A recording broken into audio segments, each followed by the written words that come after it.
Well, my name is Aticia Bundy, and I'm the career counselor here at RCC. And I want to give you this presentation today on how to market yourself in a tough job economy, because that's what we're in at this particular moment. What we're going to talk about today is knowing yourself. That's key in marketing yourself in this economy. Networking. And presentation is everything. So we're going to talk about all the aspects of your presentation. And that includes how you interview, but even before you get the interview, your cover letter, your resume, all the contact that you have with an employer makes up your presentation. So knowing yourself. Really know what you're trying to sell.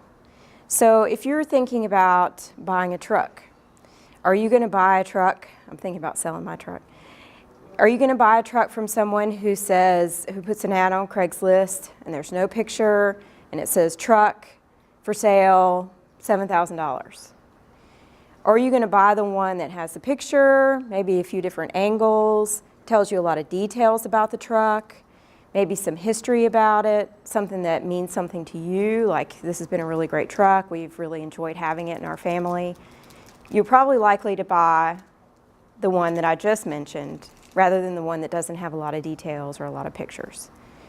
And that's what you have to think about when you're knowing yourself, when you're trying to get a job, is that you want to know a lot of details about yourself. When somebody asks you something about yourself, you want to be able to tell them a lot of interesting things. So you need to do some self-exploration. So you might want to, in the process of doing that self-exploration, you might want to write some things down. Get to know yourself a little bit. Ask people who have known you before what they think about you. Write down all the skills that you have. You can even write down some skills that are transferable from one job to the other. You can use an assessment on CF&C to identify what your transferable skills are.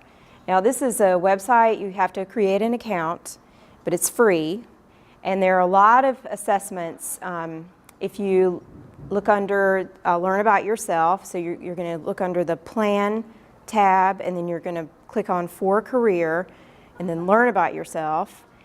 And these are all the assessments that you can take. And you see there's a transferable skills checklist here. And a lot of people that I encounter when I'm working with students here at RCC have worked for many years, and they think, well, I don't have anything to offer this new employer because I've done manufacturing all these years. Well, what they don't realize until they take this transferable skills assessment is that they do have some skills that they learned at that job: dependability, reliability, maybe they did some things on the computer that they can use in another job setting. And you might not realize that about yourself until you take an assessment like that. So I was saying, ask others about what your strengths and limitations are, and that could be a former employer, it could be a spouse, partner, friend, someone that you've worked with that has some idea about your performance, your work performance, and just your overall personality characteristics. And then know how your skills fit with the job that you're applying for. A lot of people see a job listed and they apply for the job. They don't really read the job description. That's really important. It's important for two things. One is because you want it to be a good match for you when you start to work there. But the other thing is that you want to be able to say in your interview, if you get one, how your skills match the job description. And that can be really important. Even in your cover letter, you want to say some things about that job description and how your skills match that job.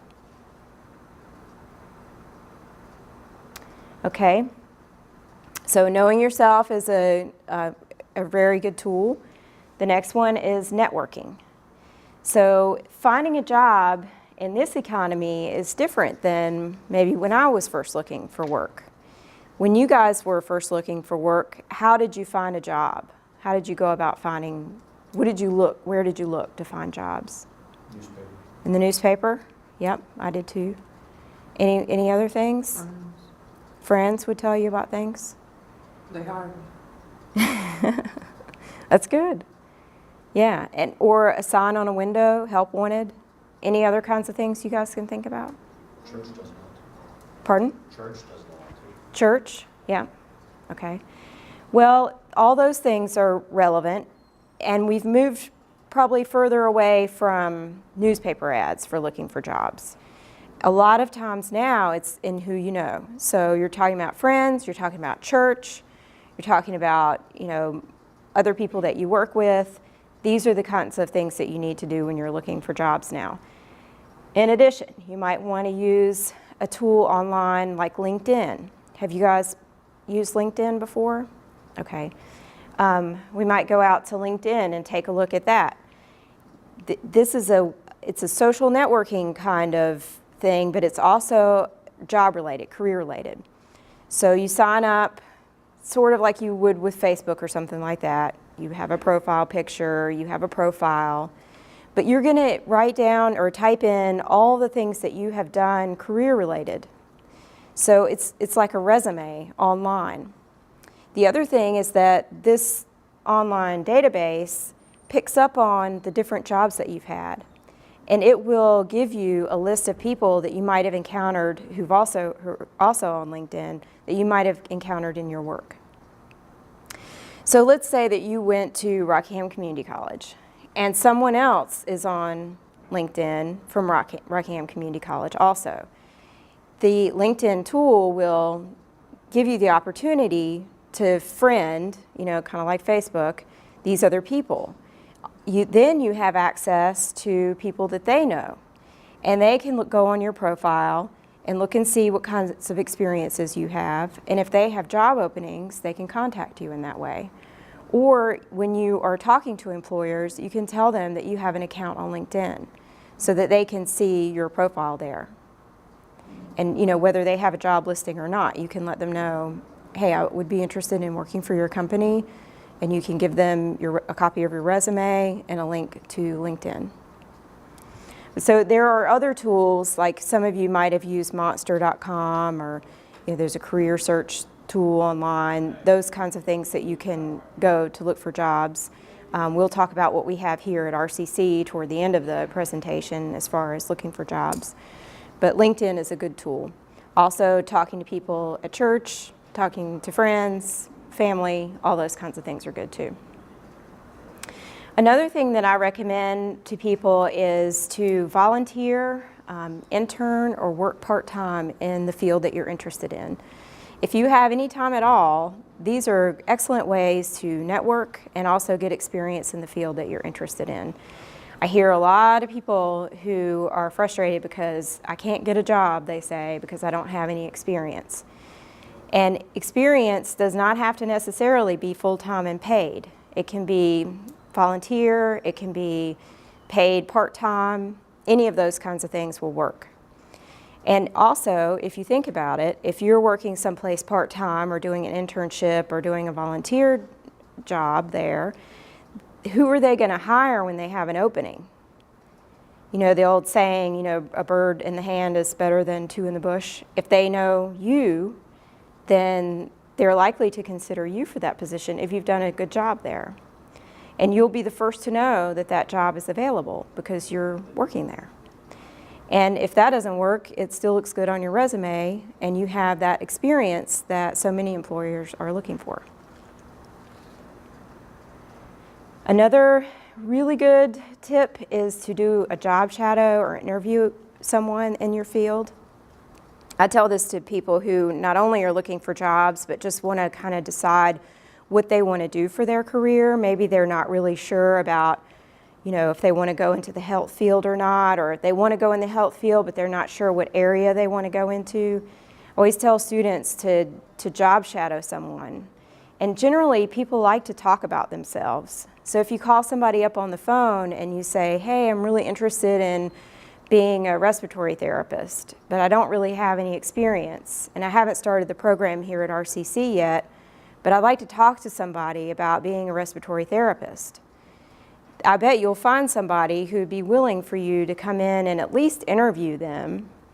They might even interview you if they're really busy via email or over the phone. But if you can go and meet with them, That's a good networking tool too, and you can learn more about what that person does in their day-to-day job, which is really important. I don't know if you guys are like me or not, but sometimes I have to do something before I know whether I'm really going to like it or not. So this is a good way to find out a little bit more about whether you might like that career. Okay, so we talked a little bit about presentation, and I think presentation is everything. And so the things that I'm thinking about when I think about presentation are not just like what you wear to your job interview, but all the things that lead up to that job interview. So your cover letter, if your cover letter looks good, then you have a better chance of that employer actually looking at your resume. You want them to look at your resume so they can see what kinds of experiences you've had. And then the resume leads to an interview. So if your resume looks good, no typing errors, and it's clear to read on one page, all those kinds of things, then the person who's looking at your resume might offer you an interview. And if you get an interview and you do really well in that, you present really well in your interview, that could lead you to get the job that you want. It could lead you to maybe not get that job, but that employer thinks, you know, that person wasn't a really good fit for this particular position, but I'm going to keep their resume on file for a while to see if I might want to hire them later. Or if you don't do well at all, then that's going to lead to you not getting a job there ever. So those are the things that I think about when I think about presentation. And we'll talk a little bit more about each one of these things. You also might want to Google yourself. A lot of students that I've worked with have Facebook pages. Sometimes they don't keep everything private. Or they might have blogs or things online, and so when they Google themselves, they type in their name in a search engine, and it comes up with all these pictures, maybe pictures of them drinking or pictures of them, you know, doing other things, or a blog about something personal. An employer might do a search on you. In fact, they very likely will. And a lot of them do background checks and things like that as well, but it's very easy for them to just type in your name and see what pops up. So you might want to just do that for yourself to see if anything comes up there. Cover letter writing tips. In your handout, you've got one there, yep. After the PowerPoint presentation slide pages, there should be a sheet there that has a cover letter sample on it. And I'm just going to take you back to CF&C again, because they have more tools here that you can use. Since you're already going to sign up for an account anyway to take some online assessments, hopefully, and you can also access these tools for getting a job. So you see there, cover letter creator, resume builder, job interview practice, and thank you letter builder. So those are all the things that you could use, and there's a lot of information online. I happen to really like cfnc.org, but you can look for, I mean, if you type in Google resumes, interviewing, cover letters, there are a lot of samples out there. I gave you one that I have modified and tweaked so that you can sort of use that yourself if you want to create a cover letter. It basically tells you in each paragraph what you need to have there. And I'm happy to look at your cover letters or resumes or help you with interviewing, all those kinds of things if you need help with that. But these are just some tools I think that would be helpful for you in creating a good cover letter. And basically what you want to do in that first paragraph is you want to tell them where you learned about that job and that you're excited. You want to show them in your cover letter how excited you are to have learned about that job because, hey, my qualifications really match this position. So they will read that and see your excitement, and they know that where you found the job and all that kind of stuff. And then the other paragraphs will highlight some of your experiences. You can also use this cover letter to explain any gaps in your employment, because that's something that that an employer might look at on your job application, or when he's looking, or he or she is looking at your resume. So those are some opportunities that you have to highlight your experiences and then also explain some things. Okay, resume creation tips. We won't go back out to CFNC, but there's the tool there that you can use to create a resume. And I have one in your handout, and I also brought another one too that you guys can just pass around. There are so many different styles of resumes, and I would probably need to talk with you individually about what style would be best for you. But if you think about it, if your education is very specific, or you have a really great degree and it just matches really perfectly with that job, you probably want to put your education first. If you have a lot of experiences and work experience and that matches your job more closely, then that's probably what you would put at the top of your resume. You want to keep your resume to about a page if you can. And I can help you with that too, because employers are only going to look at your resume for about 20 to 60 seconds. That's really quick. So you want that resume to really stand out when you create one. You want your name and your address to stand out at the top, and then to highlight your most important experiences. And a lot of the resumes that we're seeing now they're more skills-based, so skills are usually at the top rather than having a job objective. But those are some details that we can talk about one-on-one if you choose to come in for career counseling. Okay, any questions so far? Okay. All right, so interviewing. This is really important. And we'll watch a video at the end that's kind of funny, but also has some serious implications to it about what not to do during a job interview. But here are some interviewing tips. So make sure you prepare in advance. So preparing could include writing down all of your accomplishments, reviewing your resume, your cover letter, the job description, making some notes about how all that fits together. It could be you rehearsing in front of a mirror or with your spouse or partner or friend. All of those things, you're practicing with me. I've had students come into my office and practice interviewing. I ask them some commonly asked questions during job interviews, and they respond to those questions, and a lot of times there's a lot of laughter and a lot of like starting over and those kinds of things. But you learn a lot about yourself when you do a practice interview. And I can even record it, because there are things that we do sometimes when we're talking with someone, like using our hands or motions that we do just sort of out of habit, using slang or saying a lot. And those things you can become more aware of if you see yourself being videotaped. So we can even videotape it if you want to. I have that equipment in my office. Make sure that you are on time, and on time is usually about 10 or 15 minutes prior to the interview time that you've scheduled with the person that you're going to be interviewing with. Don't want to be too early, but you definitely don't want to roll up right at 1 o'clock and your interview's at 1 o'clock. They may have some paperwork they'd like for you to fill out. You may need to check in with someone, and you just want to be the least inconvenient to that person's time as you possibly can.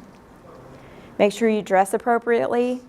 I was giving a presentation a couple of months ago, and one of the students said, well, the people where I was interviewing to work, they wear jeans and a t-shirt to work.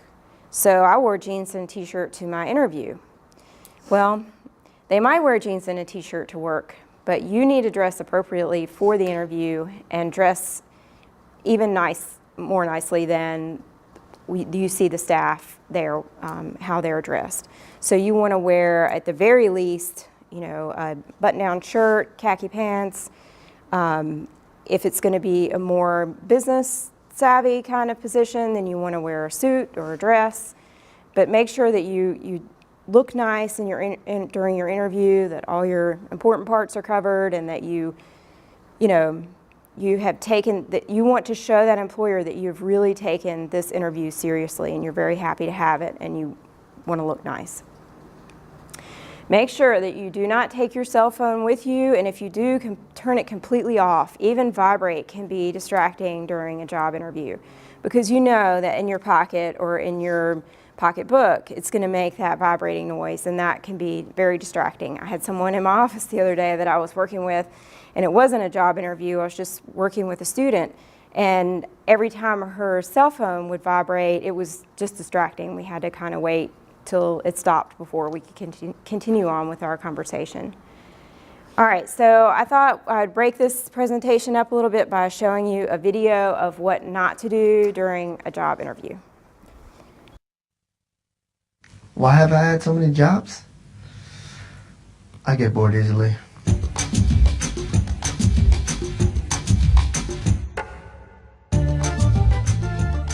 I'm really not a morning person. You're not? No. Okay. So tell me, why do you want this job? Why do I want this job? What do you consider your greatest strength? My greatest strength is chilling with the coworkers. You know? I don't want to do anything boring. There's no drug testing here, right? Man, I hop from job to job. As soon as it bored me, I'm gone. Why do I want this job? Yeah, that's a good question. Yeah, I got nothing. What can I offer? That's the I can bring sexy back. Yeah. That was a good one, right? That was a good one, right? Yeah. So why should we hire you? I need some extra money to pay off some gambling debt. Do you really? Hey, how are you? Oh, that sounds great.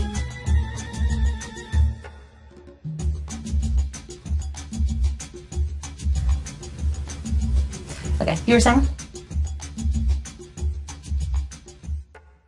And we laugh, but stuff like that really does happen during job interviews. I have a friend who works over in continuing education, and she's kind of my counterpart in that area, and she works a lot with students on career readiness.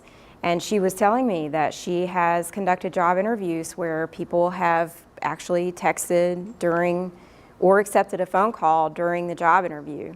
And that's pretty much going to count you out of that job and any other job that you might want to have in that company. So just please make sure that you don't do that. Did you guys see anything else that sort of struck you when you were watching those clips? What can you say what you saw? When you go to an interview, be professional at all times. Yes, so when you lose your professionalism, the minute that person sees you not being professional, in case that job goodbye. Yes, you want to act like a professional throughout the entire interview. That's correct.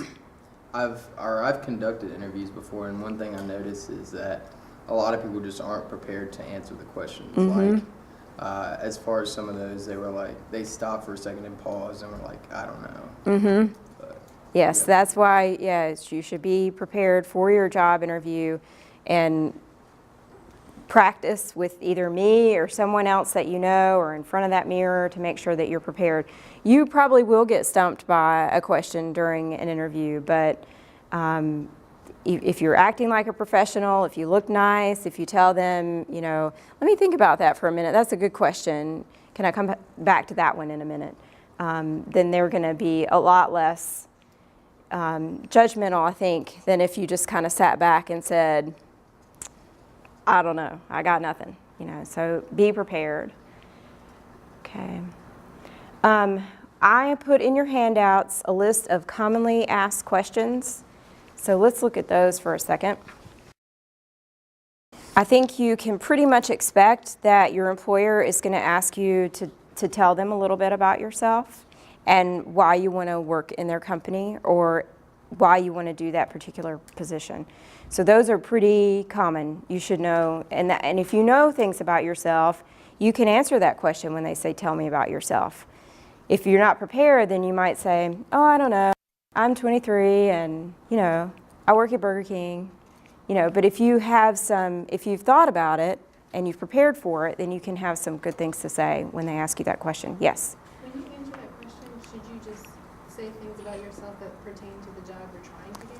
I would say that you want to focus on career-related responses and also the job that you're interested in trying to get. Yes. Anybody else have a question? Okay. All right, and what do you know about our company? It's always a good idea to do research about the company before you go into the interview. So when I was first applying to Rockingham Community College, I went to their website, I clicked on the history, about, all those kinds of different things because I wanted to learn more about this college. And I wanted to know how many students came here and how many were male and female and how many full-time, part-time, and all those kinds of things, so that when I sat down for my interview, I might not be asked that question, but I knew enough about the college to be able to work that into that question or any other kinds of questions that would be related to that. Why did you leave your last job, or why are you thinking about leaving your current job?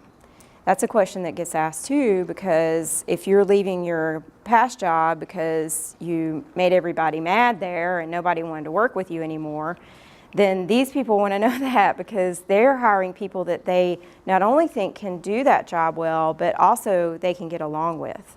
So you want to have good things to say about yourself in that question too. Tell me about your experiences at your past job. They'll ask you about some of the previous experiences that you have and what kinds of work that you've done in the past. And a question that I almost always see is tell me about your strengths and then also tell me about your weaknesses.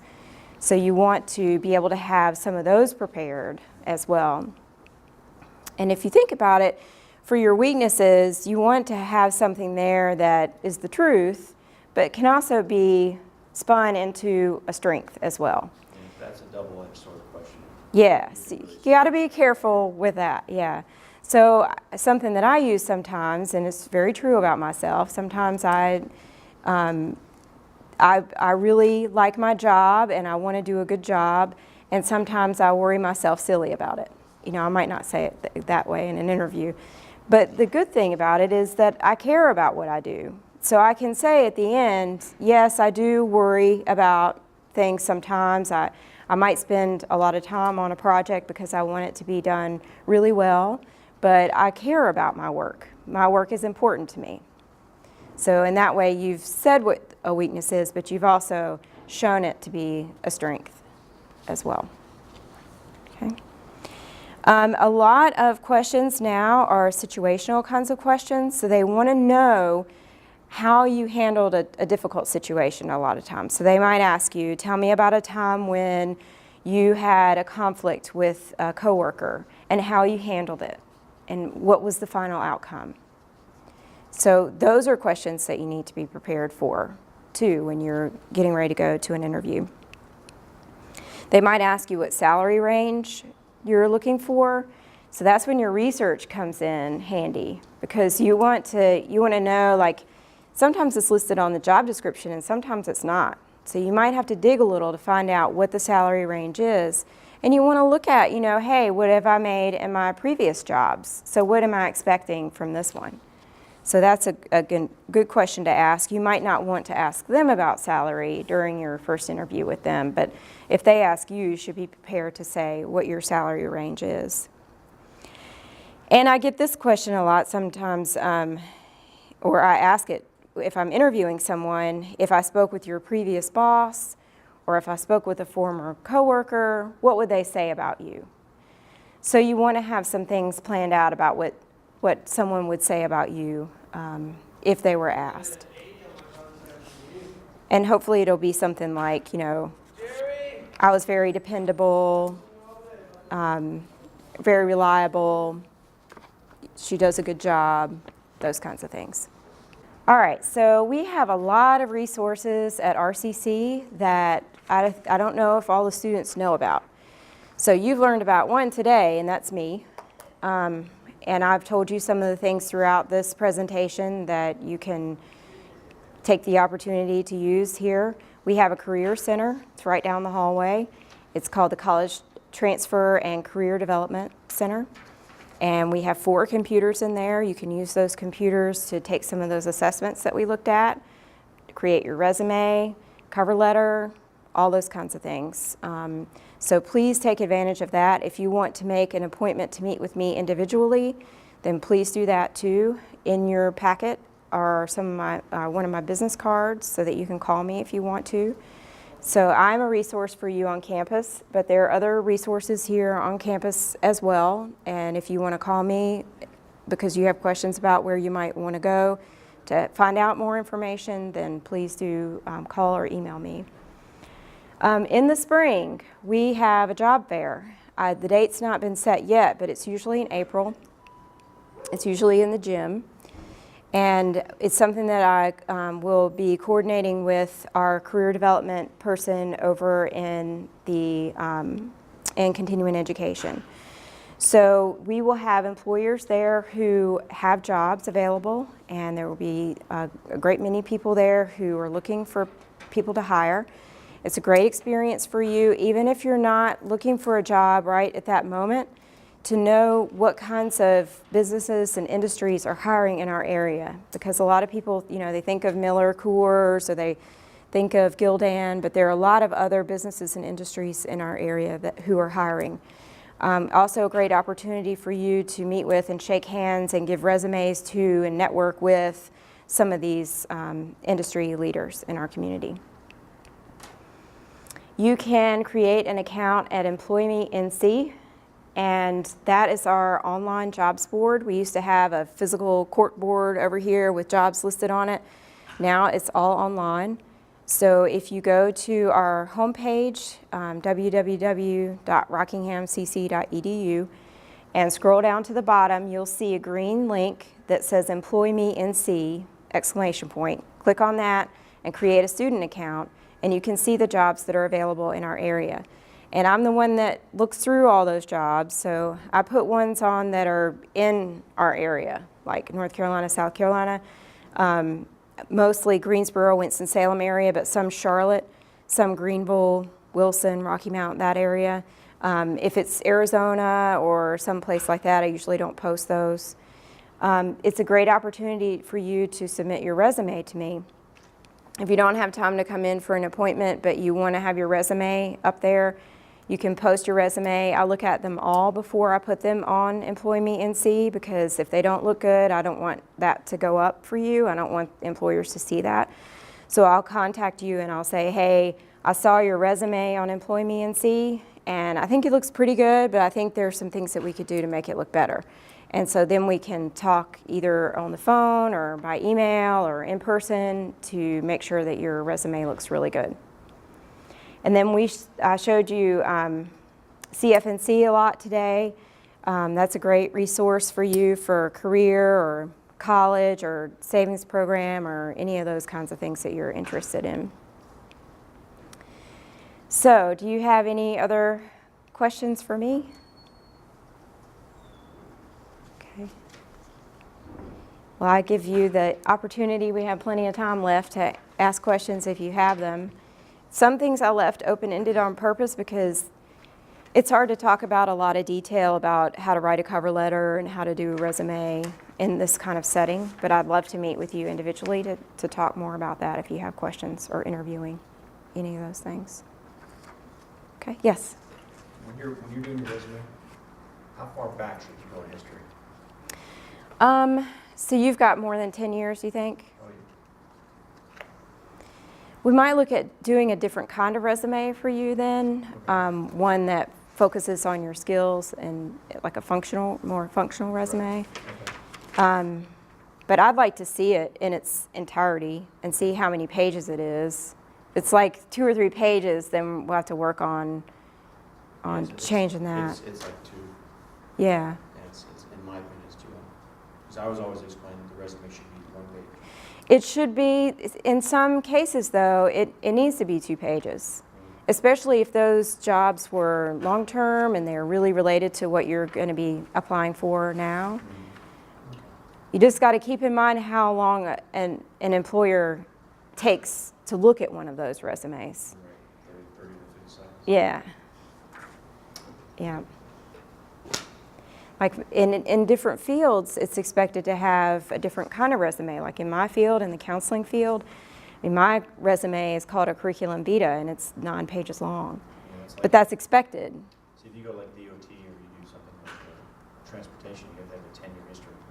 Yeah. They That's usually what I see, yeah. And you know that you're going to put all of those jobs on your application too. Right.